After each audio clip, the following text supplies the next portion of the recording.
अमित शहाकडे मी गेल्यावर काम होईल का? ही बाबा गेल्यावर काम होईल? अमित शहा साहेब आता याला दारात तरी उभं करतील का? ही जायचंच दारच करणार नाही. हर्षवर्धन पाटलांनी 300 कोटी रुपये आणले. काय केले?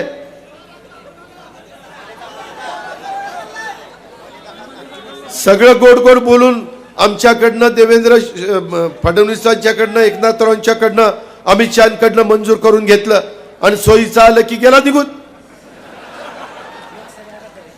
आणि बोलताना काय परवा बोलला? लोकसभेला पूर्वी मी प्रत्यक्ष काम करायचो, परंतु यावेळीच मी अदृश्य काम केलं. अरे अजित पवारनी असलं तर कधी आयुष्यात केलं नाही. जो कोणी उभा करेल त्याचं इमाने इतबारच काम केलं. मॅच फिक्सिंग प्रकारच नाही, नाहीतर समोरच विरोध चाल. ही जी काही पद्धत आहे ना, तुमच्यावर कसा विश्वास ठेवायचा? तुम्ही एकीकडे आम्हाला घरी खानदानाला दिलं, जेवायला घातलं, वाळलं आणि अदृश्य प्रचार केला.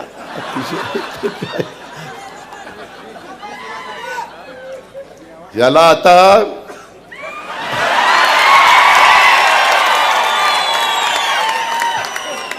टांगा घोडा कसा असतो? घोडा याच्यामध्ये हे तमरे ही लोक कुणाचीच नाही. ही उगवत्या सूर्याला नमस्कार करणारी. मी तुम्हाला आता सांगतो, मगाशी कोणीतरी विषय काढला. देवेंद्र फडणवीस ते स्वतः आणि मी सागर मंगल्यावर बसलो. देवेंद्रनी सांगितलं की आत्ता तुम्ही सगळ्यांनी काम करा, आपल्याला मोदी साहेबांना तिसऱ्यांदा पंतप्रधान करायचंय, एक एक जागा महत्वाची. ते म्हणले आमदारकीचं काय? ते म्हणले, मी म्हणलं आमदारकीच्या संदर्भामध्ये मी काही बोलत नाही. मग ते म्हणले देवेंद्र जे निर्णय घेतील तो मान्य. मी म्हणलं ठीक आहे, देवेंद्र जे घेतील तो निर्णय मान्य. मी हो म्हणलो, हर्षवर्धन पण हो म्हणला. आता निवडणुका जवळ आल्या, मध्ये 12 जागा भरायच्या होत्या, त्याच्यातल्या 7 जागा आत्ता भरल्या, 5 जागा राहिल्या. मला स्वतः भाजपच्या काही प्रमुख लोकांनी सांगितलं आम्ही त्यांना तिच्यामध्ये घेणार आहोत, परंतु थांबायची तयारीच नाही. सारखं कुणीतरी नाही नाही आपल्याला थांबून कसं चालेल, काय चालेल. ते त्यांच्या पक्षाने काय करावं त्यांचा झालं, भाजप सोडून दिला आणि आता त्या राष्ट्रवादीमध्ये पक्ष पवारसाहेबांच्या पक्षामध्ये गेले. सारखं दलबदलू कोण तुमच्यावर विश्वास ठेवणार आहे? एकदा तुम्ही गशी पाटलांच्या वेळेस उमेदवारी न मिळाली म्हणून अपक्ष उभा राहिला, त्यावेळेस सांगितलं की आम्ही सूतगिरणी काढणार आहोत. बावड्यामध्ये गेलं की यादी करा, लाखेवाडीला यादी करा, किती घ्यायची, जंक्शनला यादी करा, वालचंदनगरला यादी करा, भरणेवाडी, अंतुर्ण, माझं सणसर, सगळीकडे याद्या. आणि मुलांना नोकऱ्या नव्हत्या, लोकांनाही वाटलं आता सूतगिरणी. 95ला इंदापूरकरांना नीट आठवा, झाली सूतगिरणी. किती वर्ष झाली? 15 ही जवळपास 25-40 वर्ष झाली, नाही 30 वर्ष झाली, ती 29 वर्ष झाली. 29 वर्ष झाली. तुम्ही किती फसवाफसवी कराल रे? आज ह्या पद्धतीनं तुम्ही करोडो रुपये माझ्या इंदापूर तालुक्यातल्या जनतेला कमी देता. छत्रपतीनं पण भाव 3000 दिला, पण ॲट ए टाइम एका वेळेस दिला, 2-3 टप्प्यामध्ये दिला नाही. कशाचे? सूतगिरणीचे. हां, तेव्हा आता सूतगिरणीचे पैसे दिले नाही, व्याजासकट वसूल करायला पाहिजे. हे जे प्रकार आहेत ना, विश्वासार्हता तुमची काय? आज तुम्ही 4-4 वेळेला निवडून जाता, तुम्ही त्या ठिकाणी नीरा भीमा कारखाना अडचणीत आणलाय. मी मगाशी सांगितलं त्या सगळ्या संस्था अडचणीत आणल्या. सूतगिरणी तर उभी केलीच नाही. शिक्षण संस्थेची पण चौकशी लागली.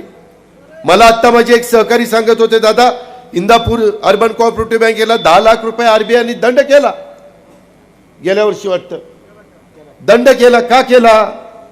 काहीतरी चुकीचं होतं म्हणून केला. शिक्षण संस्थेची आता चौकशी लागली.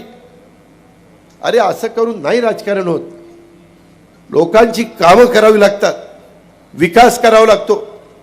ह्या 10 वर्षातला दत्ता मामा भरणेंच्या नेतृत्वाखाली झालेला इंदापूरचा विकास आणि हर्षवर्धन पाटलांनी त्याच्या आधी 20 वर्षाचं केलेलं काम, तुम्ही तर सत्तेमध्ये होता, सातत्याने तुम्ही मनोहर जोशी आणि त्या नारायण राणे मुंडे साहेबांच्या सरकारमध्ये होता. पुढे 99ला पण तुम्ही सरकारमध्ये आला, 2004ला आला, 2009ला आला. सतत सत्तेमध्ये असताना पण तुम्हाला पूर्ण जिल्हा मी बघत होतो, फक्त तुम्हाला इंदापूर तालुका बघायचा होता. त्याच्यामुळे कितीतरी विकास इथं व्हायला पाहिजे होता. मी माझा बारामती तालुका बघून जिल्हा बघत होतो की नव्हतो. मी माझ्या इंदापूर तालुक्यातल्या कार्यकर्त्यांना या न त्या प्रकारे कुठं ना कुठं जिल्हा परिषदेचं अध्यक्षपद, सभापतीपद, महाराष्ट्र राज्य साखर कारखाना संघाचं चेअरमन पद, अशा वेगवेगळ्या सहकाराचं एक कुठलं तरी पद दिलं होतं, लोकलेखा, काही का होईना पद देण्याचा प्रयत्न केला ना. त्याच्यामध्ये वेगवेगळ्या संस्था काढत असताना त्यांच्या अडचणी दूर करण्याचा प्रयत्न केला ना. आता मामांनी उल्लेख केला, बंद कॅनॉल बोगदा करतोय, त्या बोगदा झाल्यावर 3 TMC पाण्याची बचत होणार. माझं टेलला पार तरंगवाडीच्या तलावामध्ये पाणी मला टाकता येणार ना. या सगळ्या गोष्टी आपल्या आहेत ना, ह्याचा विचार करा ना. आज बाकीच्या संदर्भामध्ये ही सगळी कामं करत असताना माझी तुम्हाला सगळ्यांना सांगणं आहे, एकंदरीतच माझ्या इंदापूर तालुक्यामध्ये एवढा मोठा माझा उजनीचा त्याला धरण आहे. मला दत्ता मामाने सांगितलं, दादा 1 कोटी रुपये मत्स्य बिया करता तुम्ही त्या ठिकाणी मत्स्य बीज, गेल्या वर्षी 1 कोटी रुपये मागितले, दिले की नाही? गेल्या वर्षी 1 कोटी दिले, यंदा 2 कोटी मागितले. 2-2 कोटीची बीज तिथे टाकतोय की माझ्या मासेमारी करणाऱ्यांचा धंदा चालावा म्हणून. याचा आधी कुणी विचार केला? दत्तानी लक्षात आणून दिल्यानंतर लगेच मी निर्णय घेतला. त्याच्यामध्ये महामंडळाच्या खंडकरी बोगोटा वर्ग 2 जमिनी 1 मध्ये रूपांतर केलं की नाही? कधी कुणी केलं? का नाही केलं? पूर्वीच्या नेतृत्वाने का गप्प बसले?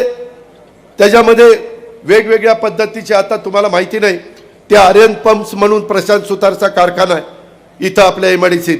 अहो, अत्याधुनिक अग्निशमन यंत्र जे परदेशामध्ये आता जात आहे, जगातल्या बहुतेक देशामध्ये त्यांची यंत्र जात आहेत. अत्याधुनिक ड्रेनेज सक्शन व्हेकल ते तयार करतायत, छोट्या आकाराच्या अग्निशमक यंत्र तयार करतायत. लोकांच्या मध्ये कर्तृत्व आहे, त्यांना संधी दिली पाहिजे. उद्याच्या काळामध्ये आपली MIDC भरण्याच्या करता आणखीन काही कारखानदारांशी बोलून तिथं कारखाने कसे येतील आणि माझ्या इंदापूरच्या तरुण तरुणींना रोजगार त्याच्यातनं कसा निर्माण होईल, हा प्रयत्न आम्ही त्या ठिकाणी करतोय.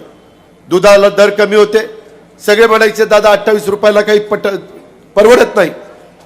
ऑक्टोबरच्या सप्टेंबर 30 पर्यंत 5 रुपये वाढवून दिले सरकारच्या तिजोरीतनं, आणि ऑक्टोबरला पुन्हा 7 रुपये, म्हणजे आता 28 आणि 7 35 रुपये माझ्या शेतकऱ्याला मिळतात की नाही? आज एवढं दूध आपल्या इंदापूरमधनं जातं की नाही? हा फायदा शेवटी झाला ना. हे त्यांनी का नाही केलं? त्यांनी बंद पाडल्या. अरे आता ते कर्मयोगी लवकर नाही दिला ताब्यात, तर वाटोळच आहे बघा त्याचं म्हणजे कर्मयोगी कारखान्याचं. तिथं पण आता आपल्याला लक्ष घालावं लागेल.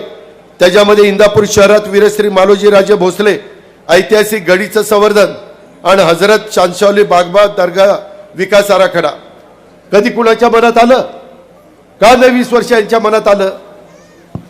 ह्याच्या मनात आल्यानंतर माझ्या मागे लागून 38 कोटी रुपये मंजूर करून घेतले ना दत्ता मामांनी, दिले ना पैसे.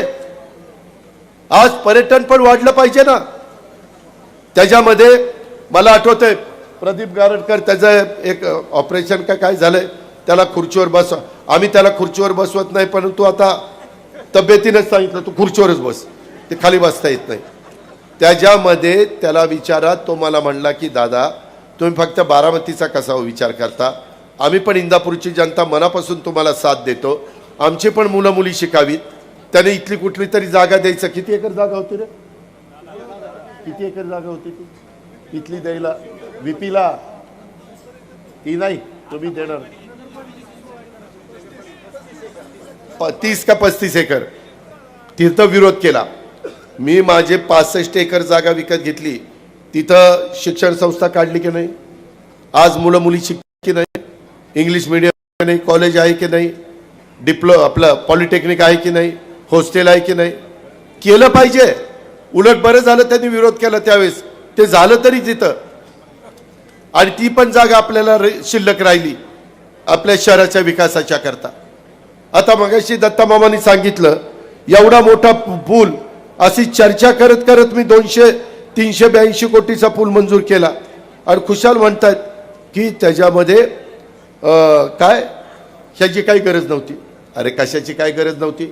लोकांचं जेवढं दळणवळणाचं साधन, माझी इंदापूरची बाजारपेठ त्याच्यात तर वाढणार आहे. मला संजय बाबा म्हणला दादा करमळ्याची लोक आता जास्त इंदापूरला जातील, फायदा शेवटी इंदापूरचा आहे ना. अहो आता बॅकवॉटरवर पण मी एवढा मोठा एक प्रकल्प मंजूर करतोय, सोलापूरच्या कलेक्टरची चर्चा मी केलेली आहे, आणि त्याच्यामध्ये पर्यटन, इथं वेगवेगळ्या प्रकारचे पक्षी पाहायला लोक येतात, फ्लेमिंगो, त्या सगळ्याच्या मध्ये खूप सुंदर माझा प्लॅन आहे. तुम्ही उद्याच्या निवडणुकीमध्ये तिसऱ्यांदा दत्ता मामाला निवडून द्या, तिथं एवढं पर्यटनाचं सगळे चित्रच बदलून टाकतो. मी शब्दाचा पक्का आहे, मी मंजूर केलेलं आहे. फक्त आता पुढं त्याच्या संदर्भातलं टेंडर काढायचं आहे. आपण खूप काही, आता मला 7 टर्मचा अनुभव आहे ना, मी बरेच उन्हाळे पावसाळे पाहिलेले आहेत. त्याच्यावर तुम्ही काही काळजी करू नका. त्याच्या संदर्भात माझ्या वेगवेगळ्या ठिकाणी नदीचे बॅरेजेस, नदी आत्ता सध्या मी केटीवेरच्या बद्दल मामांनी मी मंजुरी केलेली आहे, परंतु काही केटीवेरचं रूपांतर मला बॅरेजेसमध्ये, जसं माझा उद्धटचा बॅरेज आहे आणि खाली एक माझ्या सांगवीच्या पलीकडे एक बॅरेज आहे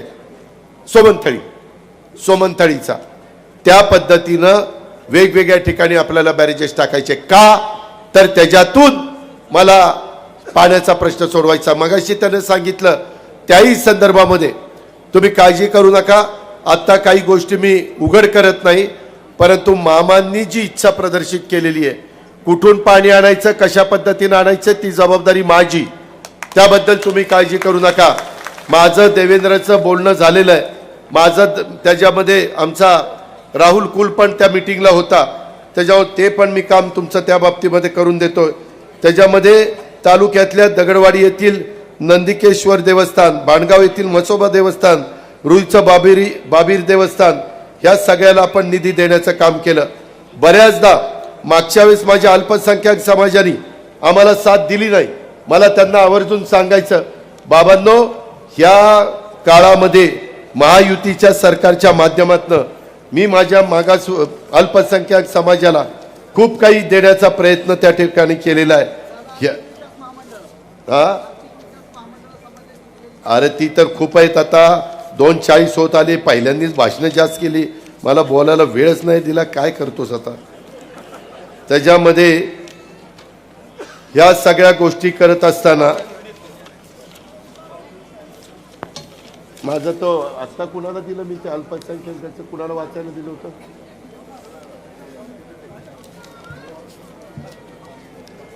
हा, अल्पसंख्याकाच्या बद्दल जसं मी टार्टी काढलं, बार्टी काढलं, सारथी काढलं, महाज्योती काढलं, अमृत काढलं, त्याच धर्तीवर अल्पसंख्याक संशोधन प्रशिक्षण संस्था, त्याच्यामध्ये मार्टी काढलं.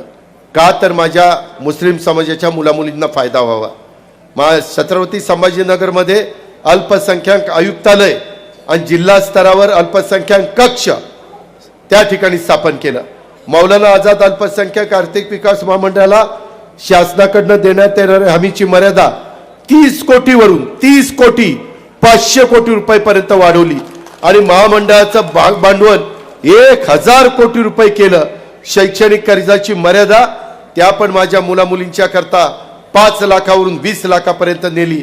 परदेशामध्ये माझ्या अल्पसंख्याक मुलामुलींना जायचं असेल, इतरांच्या करता व्यवस्था केलीच, परंतु त्यांच्या करता ती शिष्यवृत्ती वाढवून त्यांना त्याच्यामध्ये मोठ्या प्रमाणावर वाढ केली, कारण ती मुलं मुली पण शिकली पाहिजेत.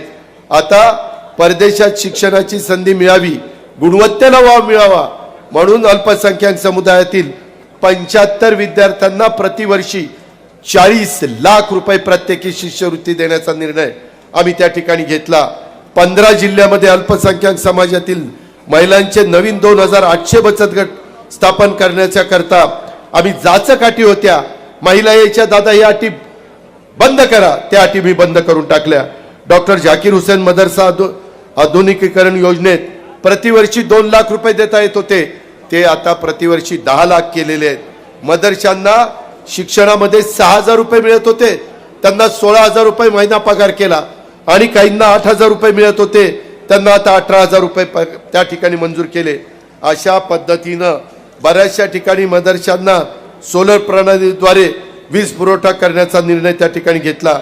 आणि मगाशी मामा जे म्हणत होता अल्पसंख्याक समाजाला मी निधी देतो, प्रथम अर्थसंकल्पामध्ये 700 कोटी रुपयाची तरतूद केली आणि आता 300 कोटीची 1000 कोटीची तरतूद केली.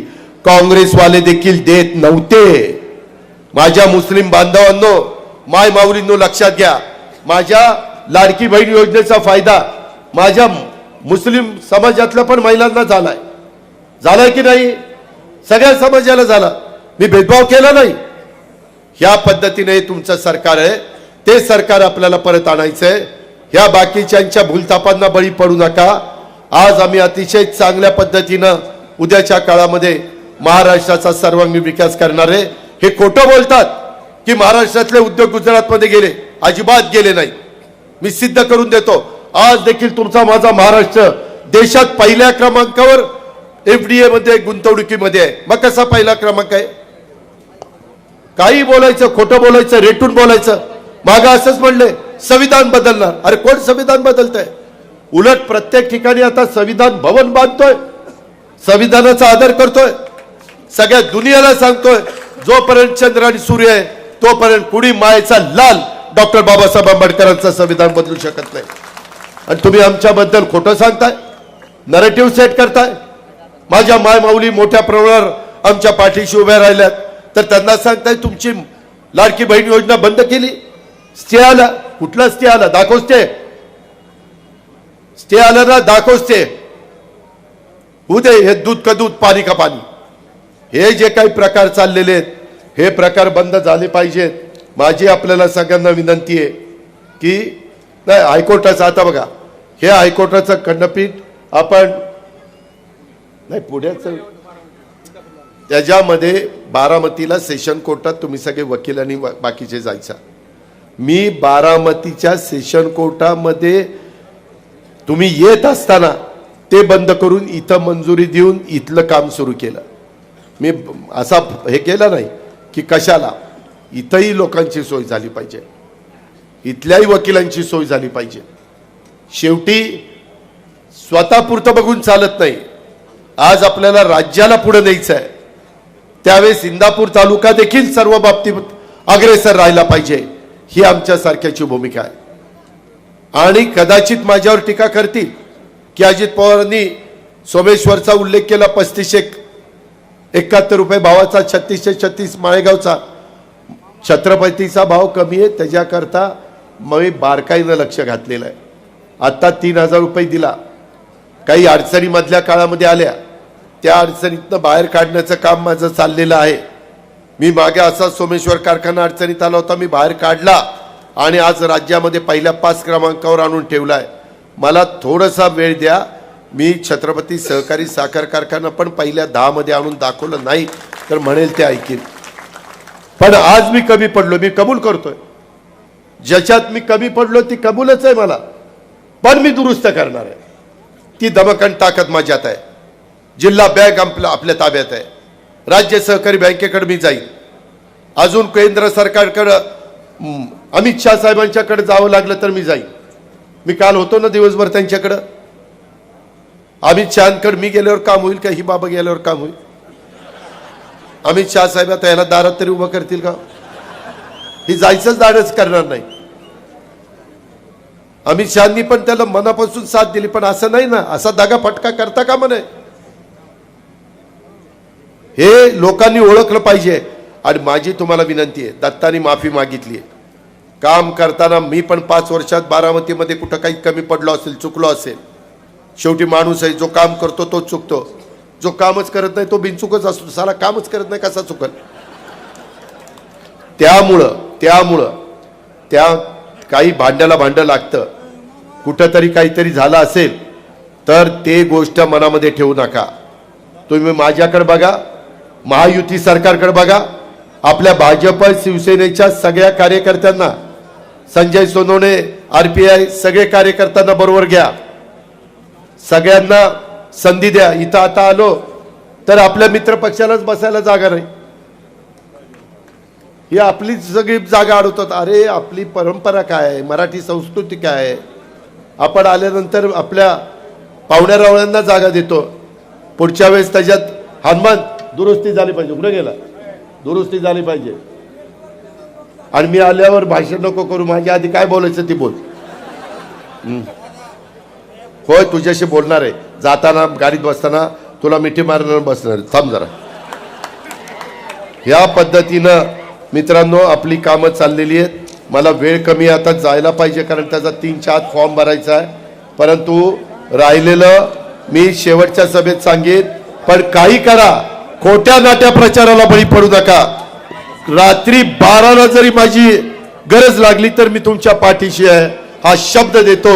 आणि दत्ता मामाला प्रचंड मताने विजयी करा आणि माझ्या बरोबर महाराष्ट्राच्या विधानसभेमध्ये पाठवा. धन्यवाद. ही सागराची नम्रतेची